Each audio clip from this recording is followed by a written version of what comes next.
খায়, আমার কাছে সিগারেট এবং পান দুটোই দৃষ্টিতে মানুষের, আমার না শুধু, প্রত্যেকটা মানুষেরই কম বেশি সিগারেটের প্রতি তো কুদৃষ্টি, কিন্তু পানটার জন্য আমার কাছে বেশি মনে হয়। তার কারণ কি? তার কারণ হচ্ছে, দেখেন, হাজার হাজার শত শত মানুষ পান খাচ্ছে এবং প্রতিনিয়ত রাস্তার এখানে সেখানে সব জায়গায় কিন্তু তারা থুতু ফেলছে, মানে স্পিড করছে। তাহলে কি হচ্ছে বিষয়টা?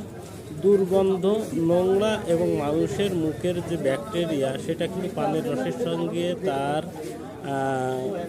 থুতু বা লালা বা স্লাইভা সেটা মিক্সড হয়ে কিন্তু রাস্তায় পড়ছে, এবং সেটা ওখানে একটা ধুলোর মতো কিছু একটা আবরণ জমা হচ্ছে। পরবর্তীতে সেটা আবার ড্রাইং হচ্ছে, আবার চাকা, গাড়ি, ভ্যান, মানে এসবের চাকার জন্য পিষে আবার সেটা ডাস্ট হচ্ছে, বাতাসে উড়ে আপনার আমার নাকে আসতেছে।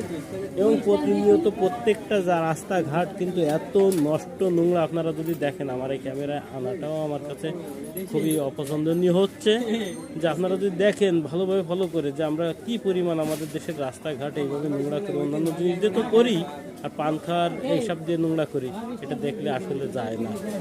দেশের সাথে এরকম ব্যবহার করা যায় না। তাই আমি চাচ্ছি যে এইসব কাজ থেকে বিরত থাকুন। হ্যাঁ, আমার কথাটা যদি সঠিক মনে হয় তাহলে শেয়ার করবেন, আরও সবাইকে জানিয়ে দেবেন।